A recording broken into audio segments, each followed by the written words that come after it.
Vous êtes bien sur BFM Politique. Notre invité ce matin, Marion Maréchal. Bonjour. Bonjour. Merci d'avoir accepté notre invitation. Vous Merci êtes à vous. députée européenne, présidente du mouvement Identité et Liberté. Pour vous interroger ce matin à mes côtés, Amandine Atalaya, éditorialiste Bonjour. politique BFM. Bonjour. Amandine. Et Jules Péquenard de la Tribune Dimanche. Bonjour. Un dimanche qui est particulièrement marqué par cette contre-attaque de Nicolas Sarkozy, l'ancien président de la République, qui a donc été condamné à 5 ans de prison pour association de malfaiteurs, qui connaîtra la date de son incarcération le 13 octobre prochain. Et il ne lâche rien, c'est ce qu'il dit ce matin dans les colonnes du journal du Dimanche. Je ne cesserai le combat que lorsque j'aurai obtenu la vérité, dit Nicolas Sarkozy, c'est-à-dire la reconnaissance de mon honnêteté. Comment est-ce que vous jugez l'attitude de l'ancien président, Marion Maréchal ? Écoutez, il se défend pour son honneur. À sa place, je pense que tout à chacun ferait la même chose. Mais c'est vrai que dans cette affaire, il y a moi quelque chose qui me dérange. Une sorte de mécanique qui donne un sentiment de déjà-vu, d'ailleurs, par le passé, sur l'affaire Fillon, sur l'affaire de Marine Le Pen, bien que les affaires n'aient strictement rien à voir sur le fond. C'est une espèce de mécanique qui voit une sorte d'association de malfaisants entre Mediapart, le Parquet national financier, et un certain nombre de magistrats engagés politiquement. Je rappelle que dans cette affaire, nous avons l'une des juges qui fait partie du Parquet national financier, Claire Thépeau en l'occurrence, qui a elle-même est intervenue dans l'affaire de Marine Le Pen et qui est cadre du syndicat de la magistrature. On apprend également qu'un des officiers de police judiciaire, qui a donc contribué à l'enquête du PNF, a liké des publications de Mediapart. Et si on va au bout de la chaîne, l'une des magistrates qui a donc jugé, en l'occurrence Nicolas Sarkozy, est également intervenue dans l'affaire François Fillon, et dont on découvre par ailleurs que par le passé, elle a politiquement manifesté contre Nicolas Sarkozy. Donc il y a quand même, ça jette une sorte de suspicion quand même sur la neutralité de la justice. Et je vous le dis très franchement, et je suis pas la seule, on voit même des hommes de gauche, je pense par exemple à quelqu'un comme Jean-Michel Apathy, je crois qu'on ne peut pas soupçonner de sympathie pour Nicolas Sarkozy, qui sont interpellés, sans une fois de plus rentrer sur le fond du dossier, par cette volonté absolue de priver Nicolas Sarkozy du double degré de juridiction, donc du droit à l'appel, pour faire en sorte qu'il dorme en prison. Il aura droit à l'appel.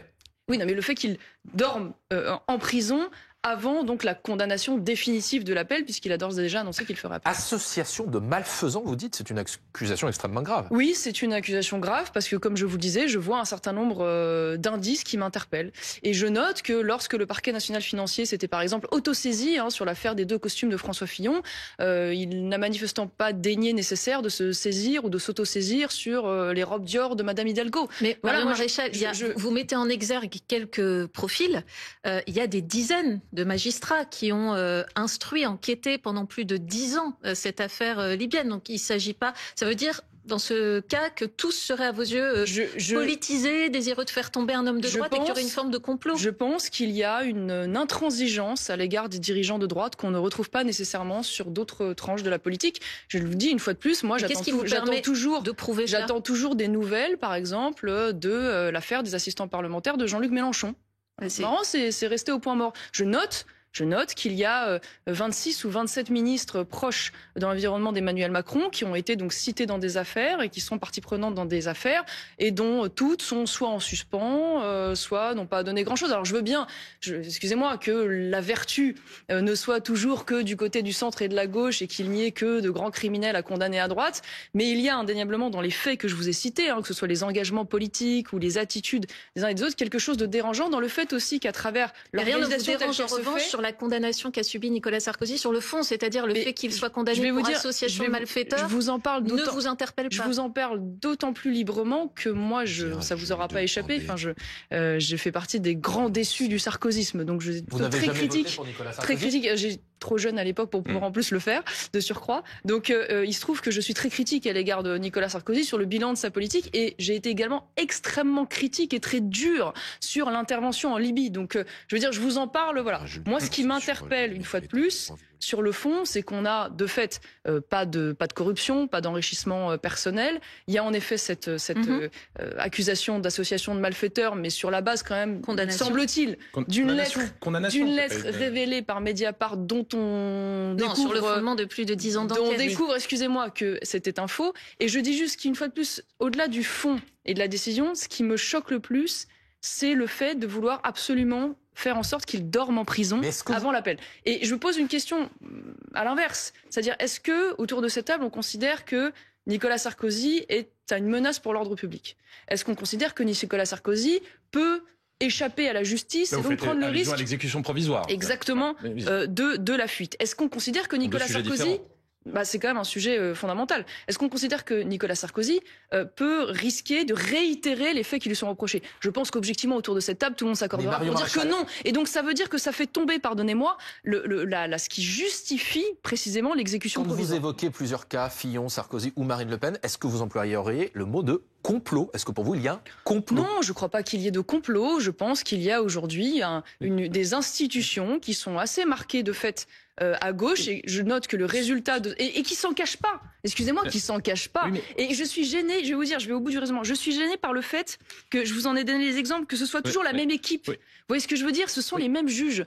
Et j'en finis par là. Est-ce que vous estimez, comme Nicolas Sarkozy, que l'état de droit est violé? Est-ce que vous irez jusque là? Parce que sans même parler de complot, comment?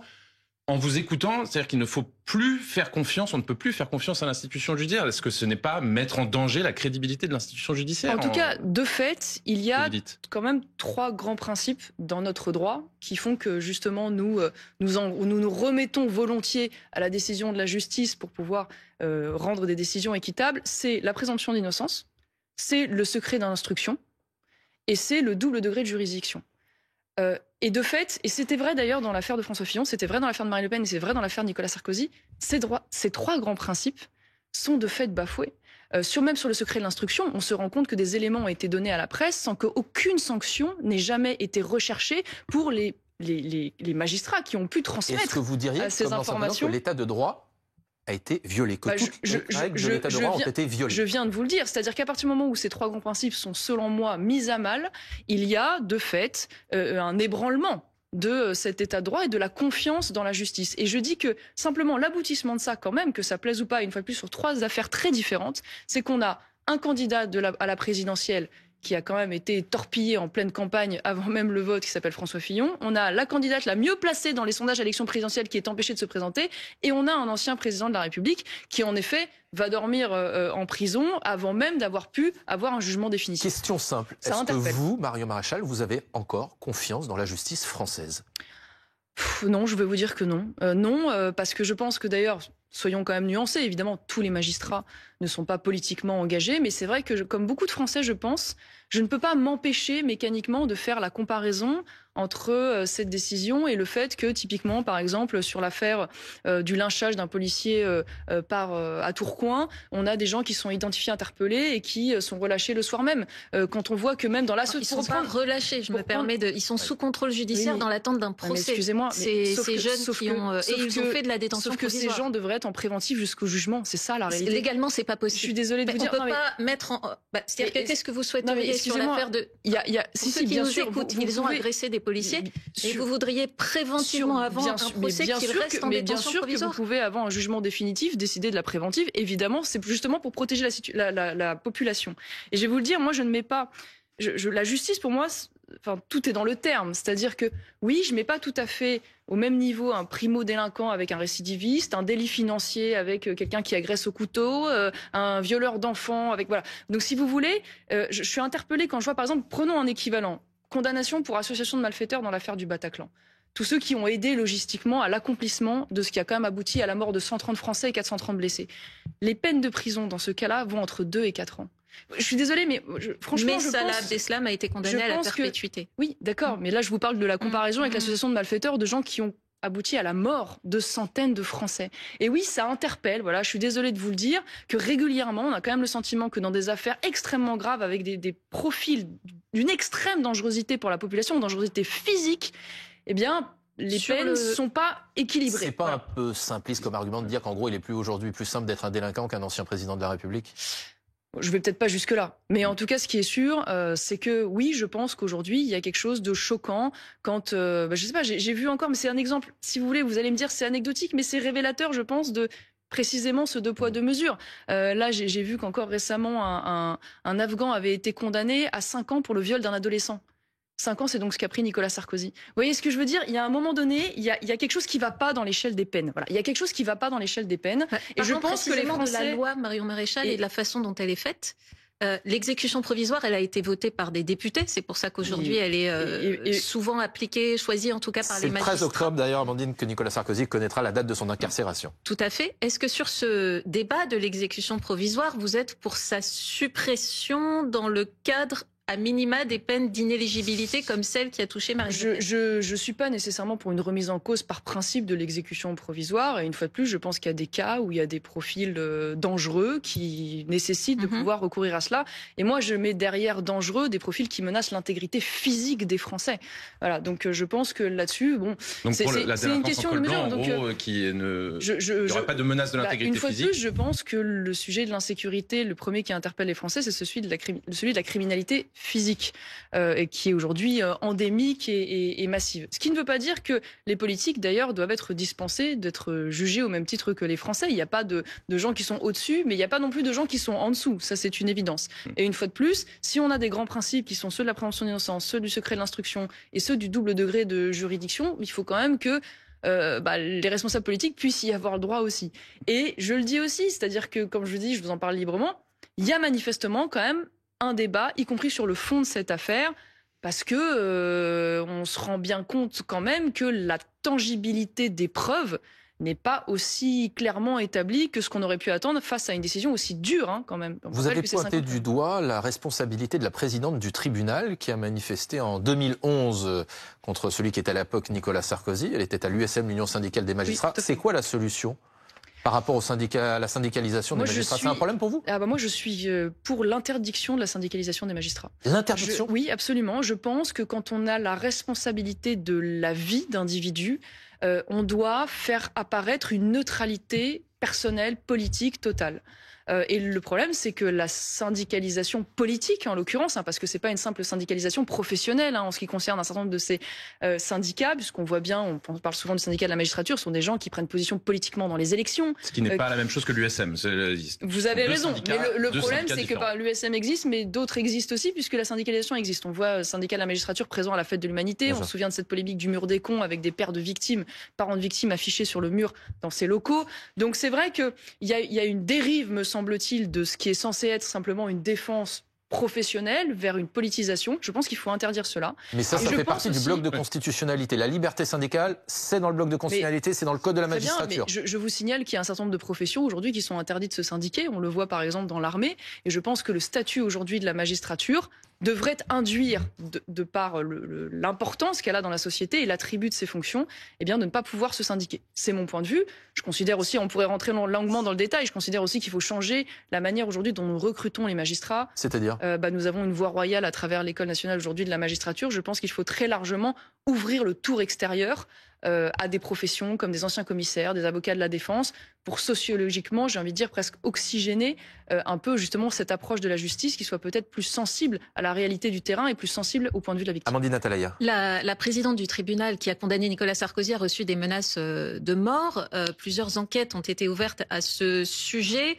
Ça vous étonne et est-ce que vous condamnez fermement ces menaces dont elle est victime aujourd'hui? Sans aucune hésitation. Le fait qu'on puisse, autour de cette table, débattre sereinement d'un certain nombre de faits, être interpellé par des choses et critiquer une absence de neutralité politique ne veut en aucun cas dire qu'on peut tolérer le fait qu'il puisse y avoir des menaces ou des agressions. C'est absolument évident. Et vous ne voyez pas de lien entre le fait qu'une partie de la classe politique s'en prenne désormais ouvertement à la justice et ces menaces dont elle est aujourd'hui victime? Excusez-moi, mais on ne peut pas, interdire le débat sur le fonctionnement aujourd'hui de notre justice et notre politique pénale au prétexte qu'il y a des gens qui se tiennent mal et qui donc menacent des juges.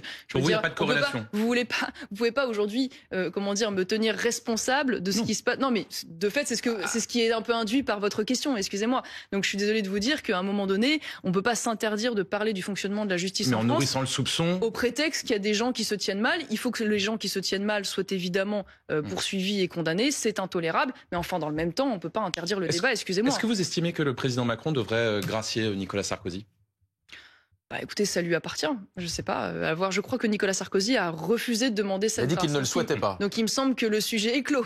Si Marine Le Pen ou Jordan Bardella accèdent à l'Élysée, ils doivent la gracier. Mais une fois de plus, j'aurais préféré que plutôt qu'on passe par par la grâce présidentielle qui est toujours sujet à débat. Voilà, j'aurais préféré que tout se fasse par le biais de la justice, parce qu'en fait, c'est quand même ça qui doit être le cœur nucléaire quand même de l'autorité de l'État. Donc, bon, je ne crois pas que ce soit la meilleure solution. Marion Maréchal, en fin de semaine, le nouveau Premier ministre Sébastien Lecornu a commencé à dévoiler quelques pistes pour le budget. Très clairement, il écarte en gros les propositions ou les souhaits de la gauche.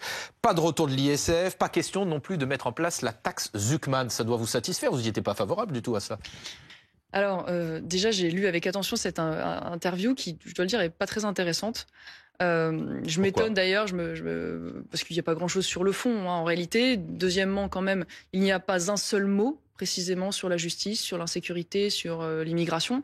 Dans un moment même quand même qui est un sujet, il évoque l'AME quand même, on va y sujet revenir. De très haute tension politique. Je vois encore le préfet des Bouches-du-Rhône il y a quelques jours qui expliquait que 45% des actes de délinquance dans le centre de Marseille étaient liés à des clandestins. 45%. C'est un sujet quand même épidermique. Et puis en fait, c'est marrant, je suis plus nuancée que vous sur la porte qu'il ferme, parce qu'en fait c'est vraiment en même temps macroniste. Il est vraiment le meilleur ami d'Emmanuel Macron. Donc en effet, vous avez raison, il ferme la porte à la taxe Zuckman, et j'en suis très heureuse. Mais dans le même temps, il explique oui, mais enfin, il faudra quand même retravailler à s'assurer qu'il y ait véritablement une justice fiscale efficace, et donc on ne s'interdira pas quand même d'augmenter certains impôts. C'est pas nécessaire, la justice fiscale? Il le dit. Vous êtes contre, vous, toute hausse de taxes pour aujourd'hui les plus riches? Absolument. Je vais vous dire, pourquoi? moi, je suis atterrée par vraiment le socialisme mental dans lequel on est enfermé depuis maintenant des semaines. C'est-à-dire qu'on a un débat budgétaire qui est central. Et on a, je dois dire, chapeau la gauche, donc cet économiste d'extrême gauche, relayé par les élus de gauche, relayé d'ailleurs très largement par la propagande aussi du service public, disons-le, qui nous a enfermés intellectuellement dans... Non pas faut-il de nouvelles dépenses ou une baisse des dépenses, voilà, c'est fermé intellectuellement. Si. Le débat est possible. Ah non mais excusez-moi, maintenant le seul débat. Non mais vous l'avez vu sur votre plateau. Maintenant le seul débat c'est pas est-ce qu'il faut une taxe en plus ou pas, c'est il faut une taxe et sur qui on va la mettre et comment. Donc moi je dis je refuse. Il y a 9 Français sur 10 qui dans un sondage en tout cas demandent une taxe sur les plus riches aujourd'hui. Figurez-vous que c'est beaucoup plus nuancé que ça d'ailleurs, et là encore on a été face à une incroyable propagande parce qu'on regardait les sondages, ça y est, les Français voulaient tous taxer ce qu'on appelle les ultra riches. La réalité c'est que quand on interroge les Français sur ce sujet, le fait d'augmenter les impôts sur les plus riches arrive en 7e position. Et avant cela, il y a la baisse des dépenses publiques, la réduction du train de vie de l'État, il y a la lutte contre la fraude sociale, la lutte contre la fraude fiscale, la réduction des dépenses d'immigration. Voilà. Et les Français donc ont un bon sens. Mais vous ne jugez pas qu'il y a besoin de plus d'équité fiscale? C'est ce que ressentent peut-être les Français. Moi, je crois, je vais vous le dire, qu'aujourd'hui, dans un pays qui a 1000 milliards d'euros de prélèvements obligatoires chaque année, qui est le pays le plus taxé du monde, il y a un mot qui devrait être interdit dans le débat budgétaire et économique, c'est hausse des taxes. Voilà. On devrait être obsédé que par une seule chose, c'est où est-ce qu'on fait des économies. Qu'est-ce qui vous fait peur? C'est que les entreprises quittent la France, que les plus riches quittent la France? Déjà parce que ça ne marche pas. Je ne vais pas vous l'apprendre, mais enfin, les bases de l'économie, la courbe de Lafort, trop d'impôts, tout d'impôts, c'est une évidence. Regardez, rien qu'à Paris, sur une échelle plus petite, la taxe foncière a été augmentée de 67% sous Anne Hidalgo. On n'a jamais eu une dette aussi colossale. Donc en fait, expliquer aux Français qu'en allant taxer les 1800 ultra riches de ceux qui ont un patrimoine de plus de 100 millions d'euros, on va régler les 300 milliards d'euros qu'on lève chaque année sur les marchés financiers, c'est malhonnête intellectuellement. Maintenant, je vais au bout du raisonnement. Je vais vous dire, moi, je ne suis pas d'accord avec le fait qu'aujourd'hui, les personnes les plus favorisées, nos compatriotes les plus favorisés, ne contribuent pas. Je veux dire, on est quand même dans un système où le taux marginal de l'impôt sur le revenu pour les hauts revenus est de 45%. On a une taxe exceptionnelle sur les hauts revenus qui en fait n'est plus exceptionnelle et qui est devenue permanente. On a l'IFI, on a un taux de compensation de surcroît qui permet de s'assurer qu'ils sont prélevés à minima. Donc je veux dire, on est déjà allé très loin dans la mobilisation aujourd'hui des hauts revenus. Donc moi, je me refuse, et d'ailleurs j'ai retrouvé même ces chiffres qui sont extrêmement intéressants, ce l'IFRAP, on note que l'augmentation des prélèvements pour les Français les plus riches est passée entre 2007 et 2022 de 37,5% à 42,1%. l'IFRAP qui est un think tank très libéral. D'accord, mais très sérieux sur le fond. Très sérieux sur le fond, vous me l'accorderez. Et donc la démonstration est faite que depuis des années, on fait cela. Donc moi, je crois qu'aujourd'hui, la seule obsession qu'on doit avoir, c'est la réduction des dépenses du train de vie de l'État, public évidemment, mais aussi la question de l'assistanat qui en fait est le sujet central dans la dépense. Alors, vous êtes bien sur BFM Politique, notre invité Marion Maréchal, députée européenne, président du mouvement Identité et Liberté. On parle de la question budgétaire, la montagne, l'Himalaya, comme disait François Bayrou, est devant Sébastien Lecornu désormais. Vous avez 3 députés, si je ne me trompe pas, qui sont apparentés au groupe du Rassemblement National. En l'état, si vous étiez député à l'Assemblée nationale, est-ce que vous voteriez une motion de censure contre Sébastien Lecornu ? Attendons de voir le détail de la proposition, mais moi, j'ai envie de vous dire que par principe, de toute façon, un gouvernement qui se refuse de s'attaquer à la question, ne serait-ce que de l'immigration, pour moi, devrait être censuré. Donc, vu la gravité de la situation. Bon. Donc, à voir sur le détail. Maintenant, une fois plus, ce qui m'interpelle dans les déclarations de Sébastien Lecornu, c'est le fait qu'il ne ferme pas la porte par principe à une augmentation encore des prélèvements obligatoires. Restons juste une minute sur l'immigration. Vous disiez qu'il n'en fait pas mention dans son interview, hormis une question sur l'aide médicale d'État. Il ne propose pas de la supprimer, mais de chasser la fraude. Il ouvre la porte au débat. Voilà. C'est quand même, excusez-moi, extrêmement mesuré. Comment est-ce que vous avez analysé sa réponse? Écoutez, moi je vais attendre à un moment donné que des actes soient posés, parce que je veux dire, là on est au 3e gouvernement en un an, des grandes déclarations d'intention, on en a eu quand même beaucoup. Je crains malheureusement que Monsieur Lecornu, et c'est le drame d'ailleurs de cette Assemblée qui n'a pas de majorité, soit tenu à payer le prix de l'achat de la non-censure des socialistes. Voilà, donc je suis absolument convaincu que sur ce sujet, il fera peu et trop peu. Or, vous avez raison de le dire, sur la question budgétaire, le sujet incontournable est bien évidemment celui du train de vie de l'État. Celui de l'immigration n'est pas moins incontournable. Baisse de 6 milliards du budget de l'État, dit-il, et notamment des dépenses de fonctionnement. Formidable. Attendons de voir. Voilà, attendons de voir. Et quand on voit aujourd'hui qu'il y a en effet, je crois que c'est 776 agences de l'État, 16 autorités indépendantes, il y a de quoi faire probablement en termes de fusion. Mais quand on voit aujourd'hui, par exemple, que des organisations comme l'ADEME servent souvent de cellules de sauvetage et de recrutement des anciens copains socialistes qui n'ont pas été réélus aux élections, on comprend que ce soit extrêmement compliqué, de pouvoir supprimer ce genre de choses. Donc j'attends du courage politique. Vous n'êtes pas pour la taxe Zuckman, ça vous nous l'avez dit tout à l'heure. Est-ce qu'en revanche, la proposition que fait Marine Le Pen d'un impôt sur la fortune financière dont serait exclue la résidence principale, est-ce que cette proposition-là vous convient? Alors vous l'avez compris, moi en effet je ne suis pas pour taxer en plus ce qu'on appelle les super riches. En revanche, je veux bien qu'on s'attarde un peu sur les super profiteurs. Voilà, parce que ce dont on parle un peu moins, par exemple, c'est typiquement les dépenses de France Télévisions, dont on découvre avec un déficit de 40 millions, là, qu'ils ont 126 000 euros par jour de dépenses de réception. Ça n'a rien à voir avec la proposition. Non mais excusez-moi, je vais aller. Non mais parce que je vais vous répondre sur le fond, mais j'aimerais quand même parler de ce sujet parce que, excusez-moi, c'est un scandale. On va dire Madame Ernotte qui se permet d'aller sur les plateaux de télévision, donner des grandes leçons de morale en allant traiter d'extrême droite les uns et les autres. Excusez-moi, mais est-ce qu'on peut demander des comptes à cette femme qui, avec l'argent des Français, permet et autorise, je sais que ça vous met mal à l'aise, mais enfin 40 000 euros de taxi par jour. Donc moi, je veux dire, parce qu'on parle du sujet budgétaire, je vous dis, commençons par traiter ça. Donc par exemple, vous cherchez des économies, il va falloir privatiser un jour l'audiovisuel public qui coûte 4 milliards d'euros par an pour faire la leçon aux Français. Maintenant, je vous réponds sur la question d'Amandine, pour ou contre la proposition d'impôt sur la fortune financière du Rassemblement national et de Marine Le Pen. Je ne vais pas d'ailleurs vous surprendre sur le sujet. J'ai un certain nombre de désaccords économiques avec le Rassemblement national et celui-ci en fait partie. Voilà, je vous l'ai dit, moi je m'interdis par principe aujourd'hui de poser le débat sur une nouvelle taxe ou une hausse de prélèvement obligatoire. Et je pense que la droite, dans son ensemble, donc Marine Le Pen est victime du socialisme ambiant, comme vous dites. Socialisme mental. Du socialisme mental. Mais en l'occurrence, non, moi je considère qu'en effet, il ne faut pas poser les termes de cette manière-là et qu'on doit faire l'effort intellectuel d'aller chercher des économies. Et ces économies, immigration, train de vie de l'État, assistanat, quoi qu'on en pense. Aujourd'hui, sur 1 000 euros de dépenses publiques, 575 euros sont liés à la dépense sociale. Et donc, le sujet des retraites, de fait, doit être traité. Ça vous aura pas échappé aussi que là-dessus, je n'ai pas tout à fait le même point de vue que le Rassemblement national. Vous êtes pour la retraite par capitalisation ? Et je considère qu'il faut en effet intégrer une part de capitalisation dans les retraites. Je considère d'ailleurs qu'il faut chercher également à aligner le régime des retraites publiques, dont on parle souvent beaucoup moins sur le système des retraites privées. Je pense que la question de l'assistanat en général et des dérives de l'assistanat doit nous interpeller. Encore cette semaine, vous l'avez peut-être vu, on découvre là comme ça que la dernière aide de la CAF, c'est d'aller jusqu'à 900 euros par mois pour des foyers qui ne travaillent pas pour s'acheter un grille-pain, un lave-vaisselle, un canapé lit. Enfin, je veux dire, et au passage, je reprends la question d'Amandine, effectivement. Vous n'avez pas dit juste, mais taxer les super profiteurs, ça veut dire quoi ? Non, pas taxer les super profiteurs. Je veux dire traiter le sujet des super profiteurs. Donc là, en l'occurrence, privatiser l'audiovisuel public et licencier Madame Ernotte. Quand Amandine vous dit, est-ce que Marine Le Pen est victime du socialisme mental avec sa proposition ? Est-ce que Marine Le Pen est une victime du socialisme mental ? Non, mais, de fait, Marine Le Pen a une position économique qui est plus social-étatiste. Je pense que tout le monde l'aura compris. Mais vous savez, socialiste ? Non, mais moi je suis pas. Moi j'aime pas les caricatures et les raccourcis de ce point de vue-là. Mais de fait, de ce point de vue-là, nous n'avons pas la même position. Mais vous savez, c'est le propre des coalitions. Enfin, je veux dire, tout le monde s'en étonne. Mais le propre d'une coalition, c'est justement pas une fusion. C'est qu'on est des alliés. On a chacun nos singularités, nos particularités. Et justement, moi, c'est ce à quoi j'appelle. On doit être capable de se mettre autour de la table et de discuter avec nos différences pour pouvoir trouver un compromis et se donner les moyens. Ça va quand même plus loin, puisqu'il y a quelques jours, Marine Le Pen avait du mal à dire, visiblement, si elle se sentait plus proche d'Olivier Faure ou de Bruno Retailleau.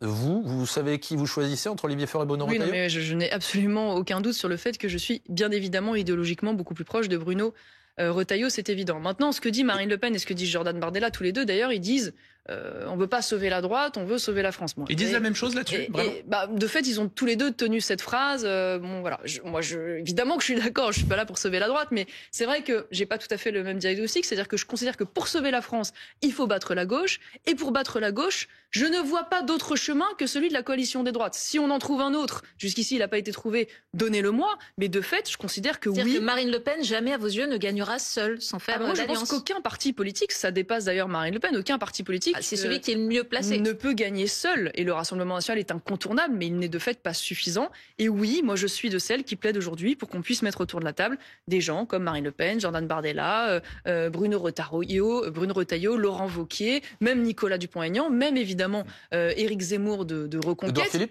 Et j'irai jusqu'à une partie d'horizon. Je dis bien une partie d'horizon parce que, je ne veux pas vous mentir, j'ai pas grand-chose à faire avec Nathalie Loiseau. En revanche, je pense qu'il y a des choses à faire, par exemple avec un profil comme Christelle Morançais. Christelle Morançais qui est présidente des Pays de la Loire, qui a baissé les dépenses de 100 millions d'euros, qui s'est attaquée aux subventions de la gauche culturelle. Oui, je pense que sur le régalien, notamment le sécuritaire, même sur l'immigration... Édouard Philippe, il est dans votre union des droites ou pas ? Édouard Philippe, c'est un sujet particulier. Je n'oublie pas quand même qu'il a appelé à voter communiste face au Rassemblement national aux dernières élections. De fait, je suis pas convaincu de pouvoir aujourd'hui me retrouver à la table avec quelqu'un qui préfère les communistes au camp national. Marine Le Pen, en effet, vous évoquez la déclaration de Marine Le Pen qui dit « Moi, je me positionne au-delà de cela, l'union des droites. Je ne suis ni de droite ni de gauche, dit-elle. J'œuvre pour mon pays et pour mon peuple. » Pour vous, Marine Le Pen, elle est de droite ou elle est de gauche ?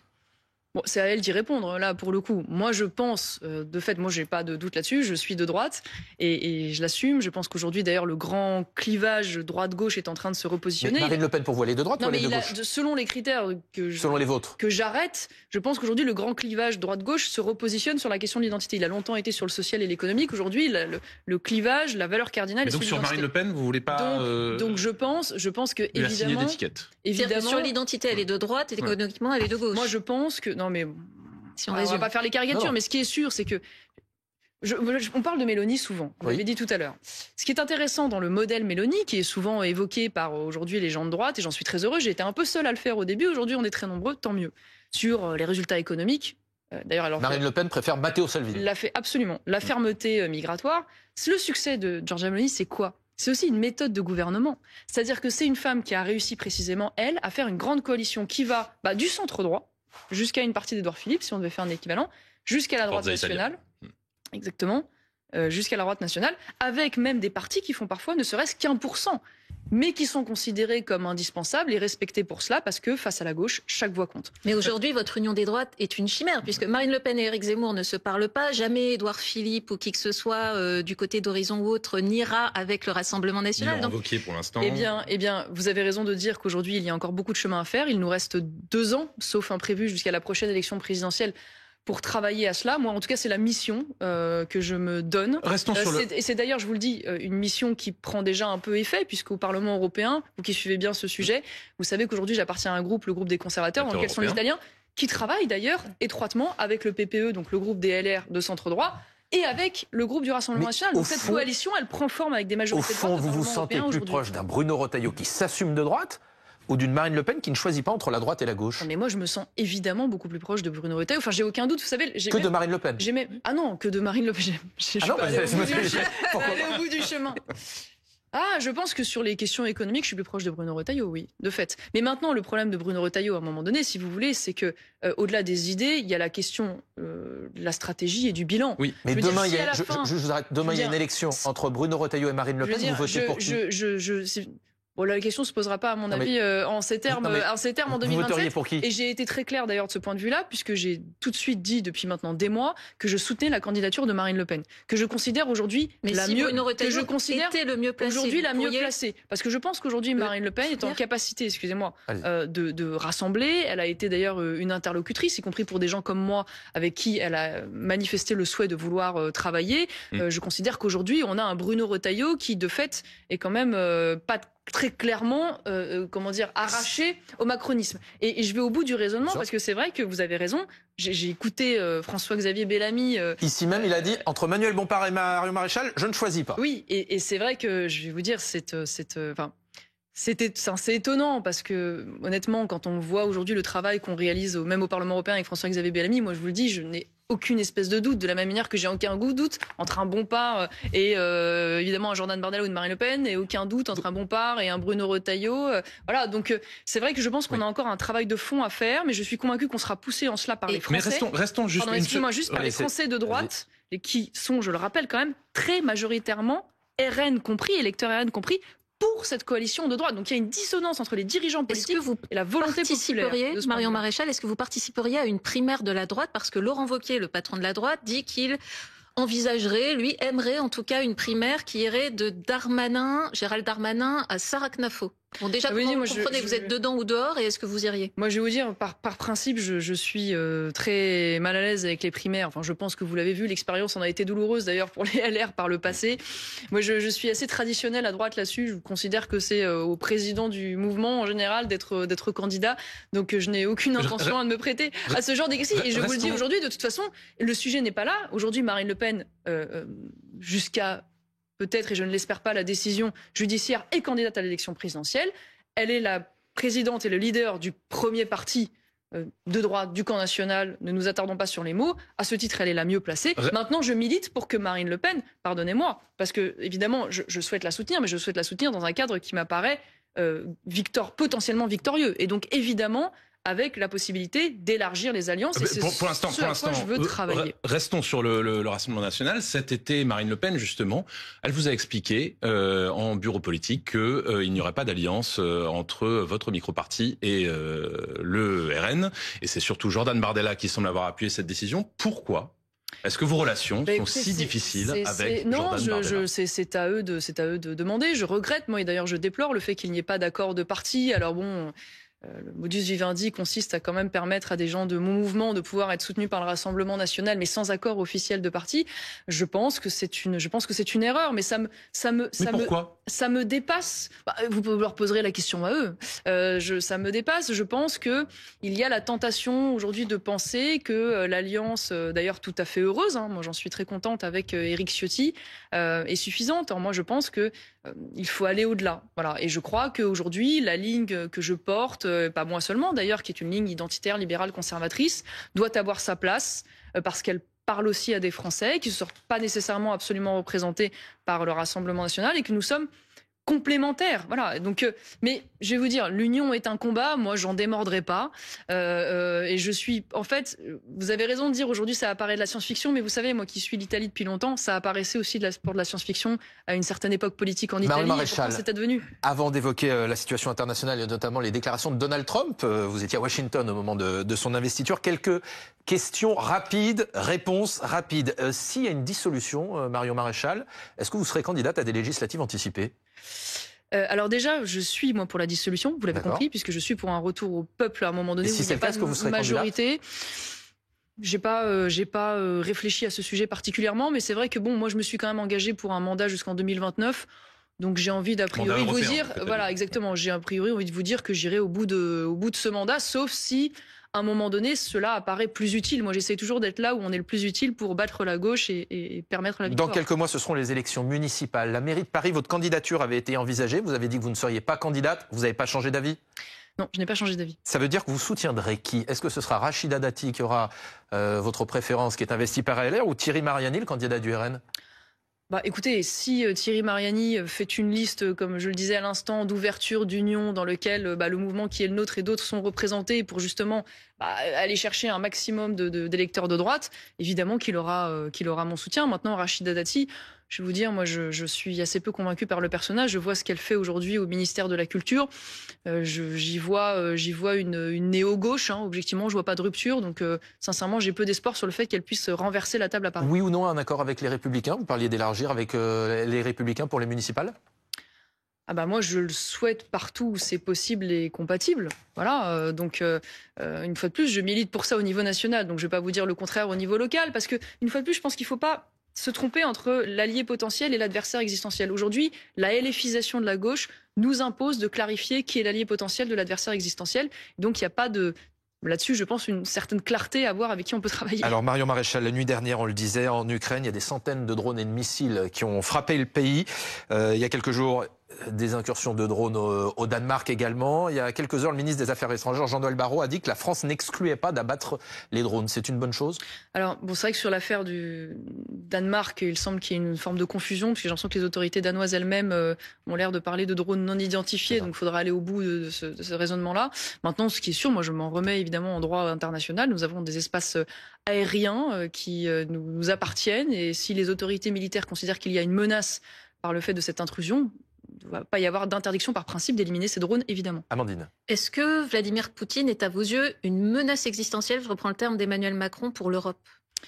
Je pense que c'est une menace existentielle, bien sûr, essentiellement pour l'Ukraine et les pays proches de son influence stricte. Je pense que de fait, aujourd'hui, il y a une restauration de la puissance russe et une aggravation de la tension avec l'ensemble de l'Europe qui font que ses voisins proches évidemment, ont des raisons. À vos yeux jusqu'à une guerre avec des pays européens plus proches de la France. Tout démontre en tout cas qu'il n'en a pas les moyens comme on aurait pu l'imaginer, parce que le fait qu'il pardonnez-moi l'expression, casse les dents à ce point-là sur le dossier ukrainien laisse entendre quand même qu'il serait compliqué, on va dire rationnellement, de multiplier les conflits. Mais enfin, je crois que là, la leçon de l'histoire est quand même de nous appeler à l'humilité. Donc, il vaut mieux être prévenant. Maintenant, je ne crois pas, en revanche, je vous le dis, à ce que demain, la Russie puisse envahir la France. Marion Maréchal, vous étiez à Washington pour l'investiture de Donald Trump. Cette semaine, le président américain, à la tribune de l'ONU, a jugé, je cite, que le changement climatique était la plus grande arnaque jamais menée contre le monde et que le concept d'empreinte carbone, c'était une supercherie inventée par des gens aux intentions malveillantes. Est-ce que vous partagez son analyse ? Moi, j'ai écouté le discours attentivement. Il parle plus précisément d'arnaque de l'hystérie climatique. Et en cela, je ne veux pas lui donner tort. Je ne vais pas lui donner tort parce que l'hystérie climatique, c'est une réalité, c'est une forme de néo-marxisme il y a une hystérie climatique décroissant. Oui, je pense très idéologisé quand on voit que des égéries comme Greta Thunberg, qui était quand même au départ sur le climat et qui finit sur les flottilles à Gaza avec le drapeau palestinien, moi ça m'interpelle. Et mais le réchauffement climatique, est-ce que c'est une arnaque ? Alors je vais vous répondre sur le réchauffement climatique, mais en revanche, il pose quand même un sujet que moi je partage. Excusez-moi, quand il dit aujourd'hui, de fait, on a une logique climatique qui aboutit à détruire nos emplois, notre industrie, notre prospérité, alors même que les 2/3 des gaz à effet de serre viennent de l'extérieur de l'Occident, que l'Europe c'est 7%, que la France c'est 0,7%. Mais arnaque ou pas le réchauffement climatique ? bah, vous y croyez, vous, au réchauffement climatique ? Moi je pense qu'il y a évidemment un bouleversement climatique. D'ailleurs, on voit... le terme réchauffement climatique... Non mais réchauffement ou rafraîchissement, les experts eux-mêmes d'ailleurs parlent de bouleversement. Et de fait, il y a eu sur certaines parties du globe, vous avez raison de le dire, un réchauffement attesté. Donc moi je ne remets absolument pas en cause cela. Donc vous ne regrettez pas de l'avoir soutenu et d'avoir assisté à son inauguration Non, je pense qu'il pose des vrais sujets qui doivent aussi nous interpeller sur ce sujet comme sur d'autres. On voit aujourd'hui l'échec, le coût démesuré de la transition énergétique. Je rappelle que les énergies renouvelables, ces 5 dernières années, c'est 22 milliards. Et que là, avec les objectifs climatiques que nous nous sommes fixés, par exemple pour l'éolien offshore, on devra recouvrir quasiment l'intégralité de la façade atlantique de notre Donald pays. Trump nous menace commercialement. Mais ça, excusez-moi, c'est deux sujets différents. Je veux dire, vous me parlez sur la question idéologique. Je vous réponds sur la question idéologique. Maintenant que les États-Unis soient les États-Unis et que leurs intérêts ne convergent pas avec l'Europe et la France, excusez-moi, moi j'ai pas attendu Donald Trump pour en avoir conscience. Moi j'ai pas oublié Alstom. Moi j'ai pas oublié la bande à BNP Paribas. Moi j'ai pas oublié l'espionnage des dirigeants européens. Et tout ça, c'était sous la gauche américaine. Mais c'est marrant, à cette époque-là, les dirigeants européens avaient rien à dire. Marion Maréchal, 2 questions. Je vous propose de me suivre. On va aller voir 2 photos qui vont s'afficher sur notre écran qui se situe à quelques mètres de nous. Vous voyez s'afficher Gérald Darmanin à droite, Éric Dupond-Moretti, l'ancien ministre de la Justice à gauche, l'ancien ministre de la Justice qui a fait son retour médiatique cette semaine. Il dénonce, je cite, la dérive sécuritaire de son successeur, Gérald Darmanin. Il juge qu'il commet une faute quand Gérald Darmanin critique certaines décisions de justice. Alors si je vous fais choisir entre Gérald Darmanin et Éric Dupond-Moretti, vous êtes plutôt Darmanin ou Dupond-Moretti ? En termes de préférence? Oui. Ouais, c'est quand même un choix cornélien. C'est quand même un choix cornélien parce que honnêtement, moi j'ai écouté Dupond-Moretti sur son livre et j'aurais préféré qu'il appelle son livre « Je demande pardon ». Pourquoi? Je demande pardon à Philippine, à Thomas, qui ont été les victimes du laxisme migratoire dont il s'est fait le héros. Lui qui expliquait quand même, je rappelle à l'époque où nous avons 150 attaques au couteau par jour, que la France n'est pas un coupe-gorge. Voilà.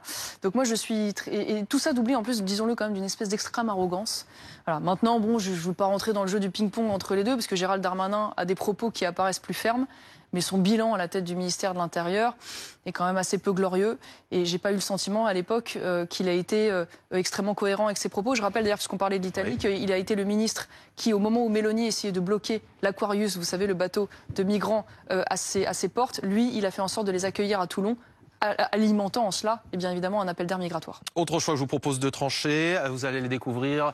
Eh bien, à gauche, Grégory Doucet, qui est le maire écologiste de Lyon. Jean-Michel Aulas, l'ancien président de l'OL, qui s'est lancé cette semaine, qui veut renverser Grégory Doucet, qui veut conquérir la mairie de Lyon. Entre Doucet et Aulas, vous choisissez qui? Je crois qu'il y aura d'autres configurations possibles, puisqu'il y aura d'autres candidatures, notamment issues du camp national, qui sont en train de se déterminer. Mais si vous me demandez entre les deux comme ça, si le choix était réduit à cela, évidemment Aulas, sans aucun doute. Vous choisissez plutôt Jean-Michel Aulas dans ces cas-là. Évidemment. Merci beaucoup Marion Maréchal d'avoir été notre invitée. On a parlé aussi de l'élection présidentielle. Vous ne serez pas candidate? Non, je ne suis pas candidate puisque, comme je vous l'ai dit, je soutiens Marine Le Pen. Ça bougera pas. Évidemment, une coalition large qui est, selon moi, la clé de la victoire. Merci beaucoup Marion Maréchal d'avoir été l'invitée de BFM Politique.